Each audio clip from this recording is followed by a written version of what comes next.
제56강입니다. 진의 아닌 의사표시입니다. 107조 얘기하겠습니다. 앞서 의사와 표시의 불일치 첫 번째 형태가 되겠습니다. 갑이 을한테 의사표시를 할 때 갑을 표의자라고 말하고 을을 상대방 이렇게 말한다 그럴 때 갑이 을의 마음을 떠보기 위해서 마음에 없는 얘기를 했다는 얘기입니다. 아까 보았듯이 땅을 팔 의사도 없으면서 내가 너한테 2억 원의 땅을 팔겠다. 을의 마음을 떠보느라고. 이랬을 때 만약에 을이 그래 내가 살게 그러면은 원칙적으로 을이 그걸 몰랐다면, 그러니까 마음에 없는 소리를 하는 걸 몰랐다면은 유효입니다. 원칙 유효, 예외 무효입니다. 미리 말합니다. 그러면 여기서 효과 의사도 없으면서 상대방의 마음을 떠보기 위해서 팔겠다 이렇게 말한 거를 비진의 표시라고도 하고, 진이 아닌 의사표시, 아닐 삐자 써서 비진의 표시라고도 하고 심리유보라고도 합니다. 전부 똑같은 소리예요. 그러면 이와 같은 비진의 표시, 그러니까 원칙적으로 유효, 예외적으로 무효가 되는 이 107조에 해당되기 위한 요건을 보면은 먼저 의사표시가 존재해야 됩니다. 예를 들어서 연기나 강의 이런 것들은 의사표시의 가입표입니다. 아니라 그 말입니다. 아니다. 그러면 예를 들어서 얘기할 때 배우가, 연극배우, 영화배우가 예를 들어서 연기로서 내가 말이지 재벌인데 1000억 땅을 너한테 100억에 팔겠다 이렇게 말했다 하더라도 그런 거는 비진의 표시 아닙니다. 어떤 경우에도 효력이 없습니다. 추인도 안 됩니다. 그런 거는 의사표시 자체가 아닙니다. 왜? 의사표시가 되려면은 효과의사가 있어야 되는데 연기나 강의에는 효과의사 자체가 없어. 따라서 어떤 경우에도 유효가 안 돼. 추인에도 유효가 안 된다 그 말입니다. 두 번째, 의사와 표시가 불일치, 이코르가 아니어야 됩니다. 예를 들어서 말하면 팔 맘도 없으면서 팔겠다 이래야 돼요. 팔 맘이 있었다 그러면 안 돼버리죠. 일치가 돼버리죠. 2억 원에 팔겠다 이렇게 말했다. 근데 사실은 3억을 받으려고 그랬다. 이런 게 이제 의사와 표시가 불일치하는 겁니다. 그런데 특정한 내용의 의사를 표시할 생각이었다면 그것이 진정으로 바라는 것이 아니라 하더라도, 다시 한번 얘기합니다. 특정한 내용 의사를 표시할 생각이었습니다. 동그라미가 지금 효력 얘기 아닙니다. 진정으로 바라는 바는 아니었다라 하더라도 이거는 비진이가 아니라 진의가 돼버린다. 그대로다 그 말입니다. 그러면 예를 들어서 얘기할 때 폭력배한테 협박을 받았던 겁니다. 적어도 나는 이 땅을 3억을 받아야 되는데 협박에 못 이겨서 2억에 팔기로 했습니다.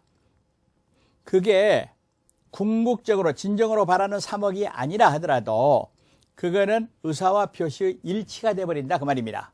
일치가 돼버린다 그 말입니다.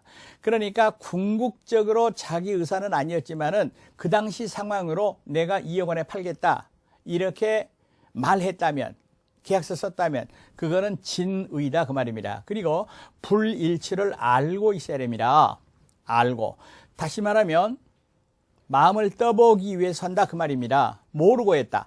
예를 들어서 2억에 팔라 그랬는데 공 하나 빼먹었다. 몰랐다. 이럴 때는 착오가 되는 거예요. 착오는 다음에 다시 얘기를 합니다.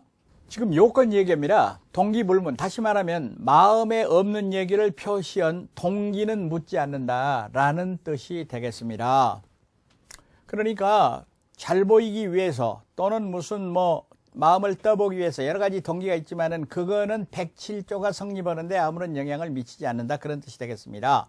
그러면 예를 들어서 얘기할 때 대출 편의를 위하여 명의를 빌려주는 행위, 그거는 비진의 표시가 아니다 하는데 이 판례를 다음에 얘기하는 허위 표시 판례하고 구별을 해야 되는데 그 내용이 좀 다릅니다.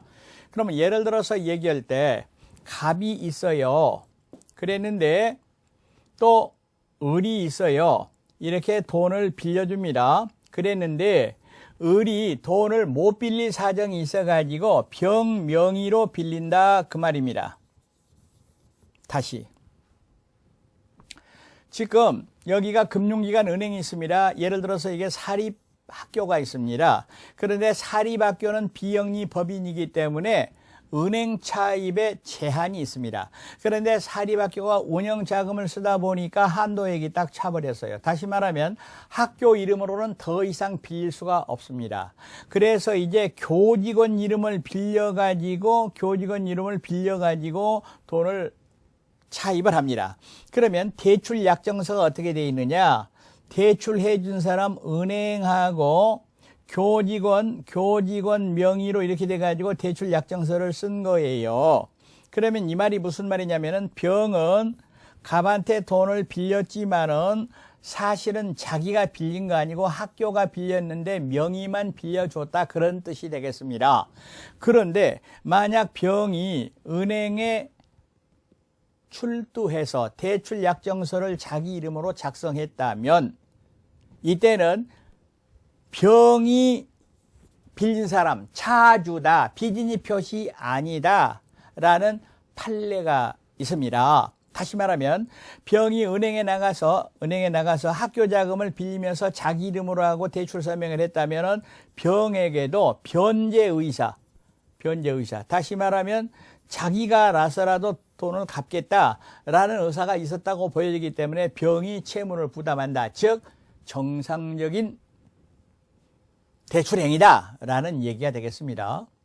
자, 그런데 효과를 보면은 원칙은 표시대로 유효하고요. 원칙 먼저 봅니다. 예외는 이와 같은 조건일 때 무효라는 얘기입니다. 무효. 그러면 이렇게 되겠네요. 갑이 마음에 없는 소리를 상대방한테 했다는 얘기입니다. 그랬을 때 원칙은 유효하다, 표시대로 유효하다, 그런 뜻이 되겠습니다. 지금 이 판례는 여러분이 알고 있어야 됩니다. 예를 들어서 사립대학 조교수가 대학 이사회 측에다가 사표를 제출했다. 이게 이제 법률행위